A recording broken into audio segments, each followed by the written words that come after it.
Australia is a nation of dobbers. Let's have a look. Hello everyone, Florian here, and welcome to another episode of HeiseSays.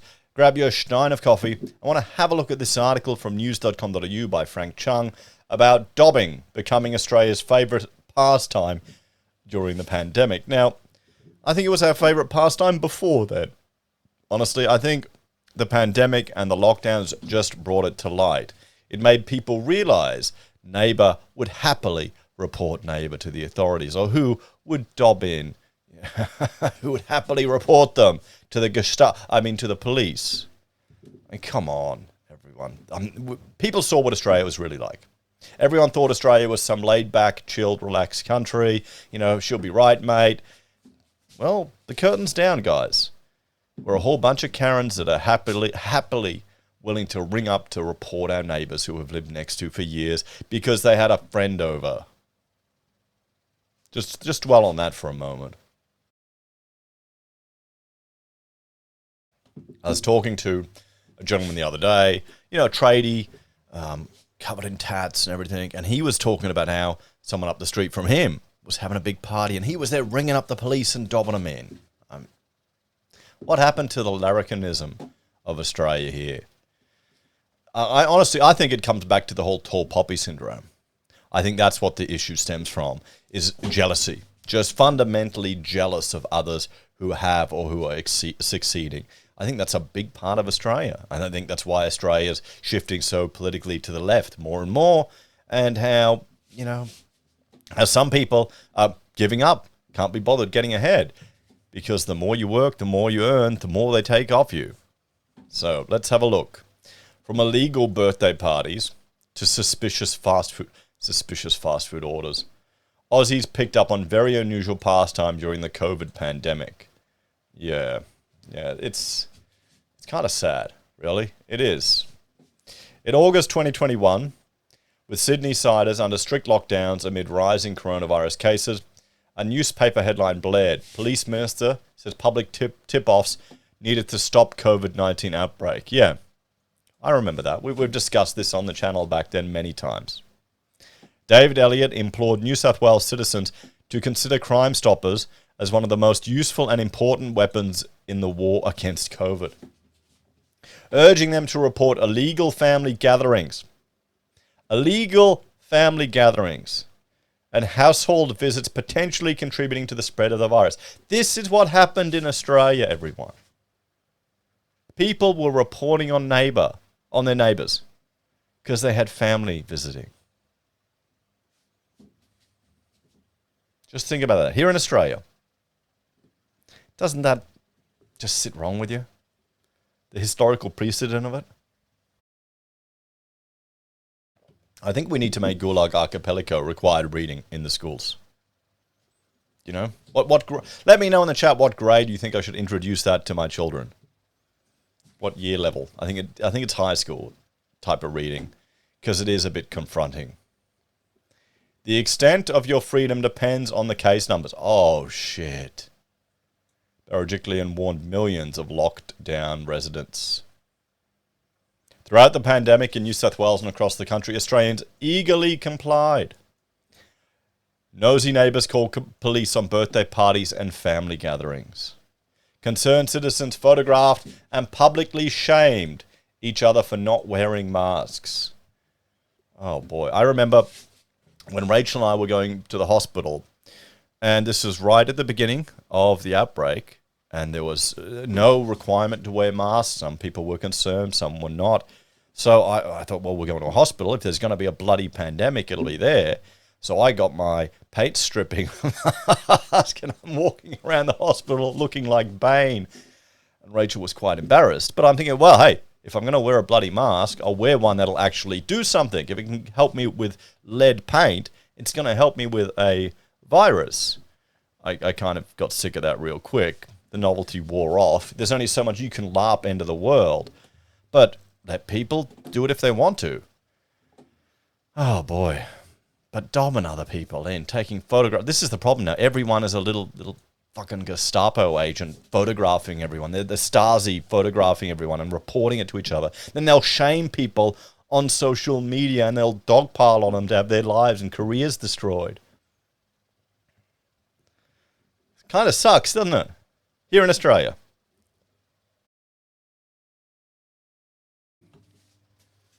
Businesses even dobbed in their own customers. In mid-2020, Melbourne restaurant owner Salvatore Micali posted a photo of an order for 9 pizzas on Facebook, asking a local community group whether he should notify the police.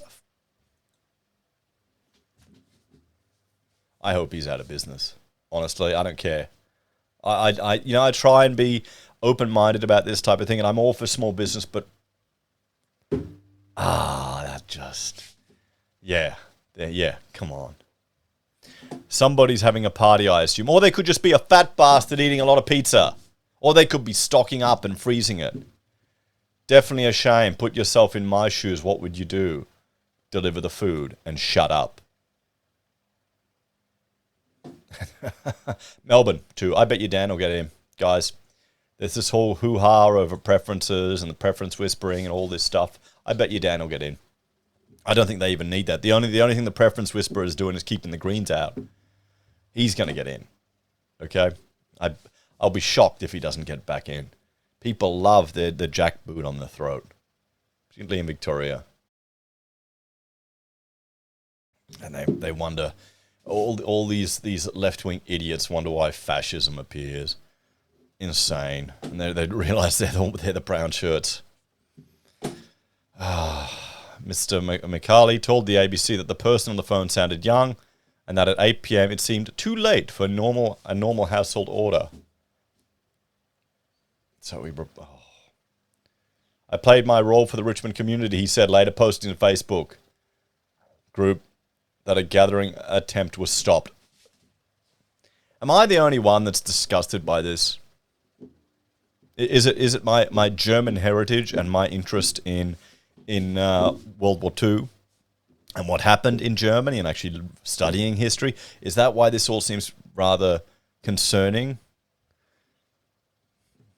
Have you guys, make sure you read Ordinary Men like Jordan Peterson recommends.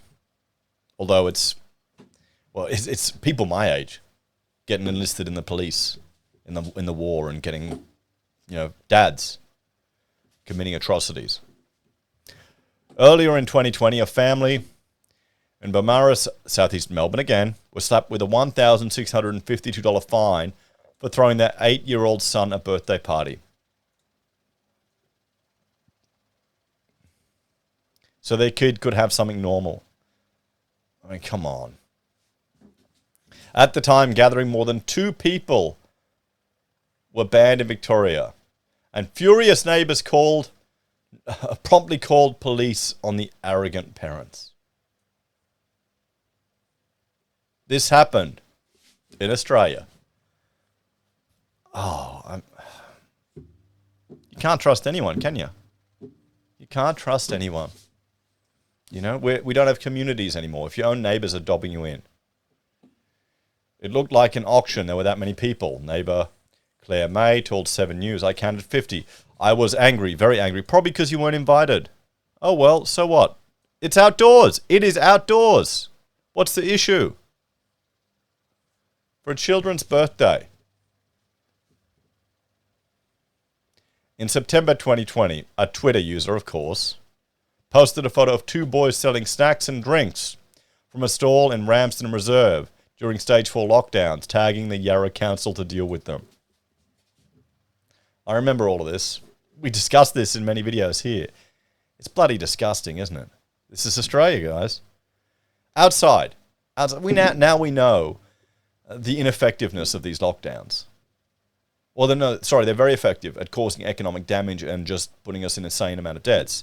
Anyone who dared to speak out against them, who looked at epidemiological evidence from people, from doctors, well-known doctors, who cured global diseases with vaccines, were the ones arguing traditionally against these type of lockdowns because idiots have proposed them in the past before. And now... That's concerning, guys. This is what scares me, is how how quick everyone is to fall in line. But it's Australia. We're not America. We don't have a culture like the Americans. Pretty silly in my humble opinion, he wrote. Maybe worth sending someone down there. They didn't listen to me along the Yarra Trail walking track. The previous month, a Melbourne playwright posted about calling police on his neighbours for having a birthday party. I just saw some people arriving at a neighbour's house for a birthday party, carrying presents and food. Do I report them on Twitter? See, maybe we should just ban Twitter in this country. But they wouldn't want that. They want you to dob in people. I wonder how the coppers feel. I wonder how many of them want to be doing that. They're probably just doing their jobs. They're programmed. Just follow the orders. In a follow-up tweet, he wrote, yes, I reported them. Had to go back and get the exact address. They're a couple of streets away. Streets away, it's not even neighbours. Looked like other visitors had also arrived when I walked past again. What a dickhead. And sorry for the swearing about this one, but this is just bringing back a lot of frustrations. And in Dandenong, a late-night KFC run cost a group of selfish revelers a whopping $26,000. 2 ambulance workers were in the restaurant in Melbourne South when they saw 2 people order 20 meals. There you go, guys. The eagle-eyed Ambos took down their car registration and notified police, who tracked the offending chicken lovers to a nearby townhouse where they busted 16 people having a birthday party. Oh boy. Oh boy. This is ridiculous, that type of behaviour, Victoria Police Commissioner said. That at that amount, that is $26,000 birthday party is costing. Let's hope they didn't go fine. According to UNSW Law and Justice Professor Catherine Bond, dobbing has become Australia's favourite emergency pastime during COVID. What we see, looking at the Crime Stopper data, is that when the government creates a state of emergency, it really starts to be enthusiastically policed, including by regular people. Okay? So, I mean, if you dobbed someone in, you probably would have been the type of person that would have dobbed a neighbour in that would have harboured an undesirable 70 years ago. Just think about that.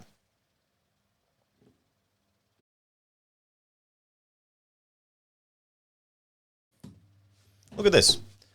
Backpackers having a party. Outdoors, well-ventilated area, would have been hardly any risk. Almost like those protests they all had. Remember the protests? If they were for a certain political side, it was fine, no problem. Apparently the virus didn't go near BLM protests. Remember all that bullshit? But it was someone, frustrated that their business is getting destroyed. They shot bullets at them. Rubber bullets. Yeah. And Dan will win again. Shit. This is the problem. The freedom movement, those people who are advocating for personal liberty, it's much too fractured. There's no cohesiveness there. And in Victoria, what opposition do you have? Matthew Guy and the Liberals? During COVID lockdowns, when working from home came into force, people also couldn't help but notice what the neighbours were up to. For example, there were all these new restrictions and people had a lot more time because they were working from home. They could see what their neighbours were doing more than they usually would. In 2019, there were 313,655 reports made to Crime Stoppers. In 2020, that rose by more than 100,000 to a total of 417,000. And in 2021, they surged again to 584,000 in 2021. This spike in the number of reports is really significant. And it's just huge when you think about it. Yeah, no, it's insane. It is completely and utterly insane. But this is completely in line with Australian culture. Professor Bond's research, published in Alternative Law Journal, explored how, contrary to the country's modern mateship culture, Australians enthusiastically embraced snitching on one another during COVID, drawing parallels with anti-German dobbing in World War I. Yeah. It's all bullshit, everyone. The mateship culture, yeah. Both Deputy Prime Minister Barnaby Joyce and former PM Tony Abbott were caught out not wearing face masks by members of the public, with Mr. Abbott remarking that he never thought dobbing and snitching was part of the Australian character. Yeah, well, that's because Australia's changed. Well, no, it probably hasn't. During an emergency, however, Australia does in fact become a nation of dobbers. No, not during an emergency. All the time. All the fucking time. Okay, don't kid yourself. It's part of the tall poppy syndrome. Dobbing and snitching aspects of the Australian character firmly on display. While some are motivated by ensuring that their communities and families remain safe, to use Eliot's words, in other circumstances, the dobbing occurs for more private, less community-spirited reasons. Professor Bond said, in both cases, the dobbing explosion was facilitated by the establishment of legal frameworks, by public health orders, in the case of COVID, and the War Protections Act of 1914 during World War I. The legal frameworks introduced during emergencies provided a foundation for both the act of dobbing and cultural permission to dob. Yes, that's it. The rise in dobbing was a major driver of millions of dollars of fines handed out for breaches of public health orders, such as not wearing face masks, gathering in groups, breaching curfew, or travelling more than 5 kilometres from home. More than 5 kilometres from home, you can get dobbed. No wonder there were people traumatised by all this shit. No wonder there were children who are delayed with their speech development because of all of this rubbish. In New South Wales alone, police issued around 62,000 fines, totaling $56.4 million between March and April 2022. Well, they got to plug that hole in the budget, don't they, somehow? Statistics shows fines were disproportionately doled out in the most socioeconomic disadvantaged areas. Community groups have renewed calls for tens of millions of dollars in outstanding fines to be cancelled, following a damning independent review into Australia's COVID response released last month. And we saw from Roy Morgan, when they investigated the people who were going to these anti-lockdown protests, they were lower socioeconomic people. They were the poorer people, working class people. They were the ones that were affected by all the restrictions because they couldn't work. Civil servants weren't going to this shit. They were all working from home. They had that privilege. At this point, there's ample proof that COVID fines have been applied unevenly, often erroneously. Aboriginal Legal Services CEO Carly Warner said after the release of the Shergold report. Redfern Legal Centre Senior Police Accountability Solicitor Samantha Lee said the report was further proof that the response to the COVID pandemic is still being keenly felt by those who experienced high levels of social disadvantage. We'll have to go through this one. We went through the last Shergold report. We'll have to go through this one. I still have clients calling up about COVID-19 fines, which are now at enforcement order stage. Some clients are crying due to the stress caused by the orders, and others feel they have no choice but to contest at court and risk a criminal record and court costs. Professor Bond warned dobbing was likely to persist, if not increase, as the pandemic continues. With additional health and climate change emergencies likely in the foreseeable future, you're going to get dobbed in by your neighbour about using extra power. Let's talk about this one. So guys, I'm sorry I've been swearing a lot in this video, but this is a very touchy subject. Can you picture it? We're declaring a climate change emergency. Your power usage is being restricted. I mean, they're rationing eggs now in the UK. Your energy usage is restricted. Families your neighbour will check on you.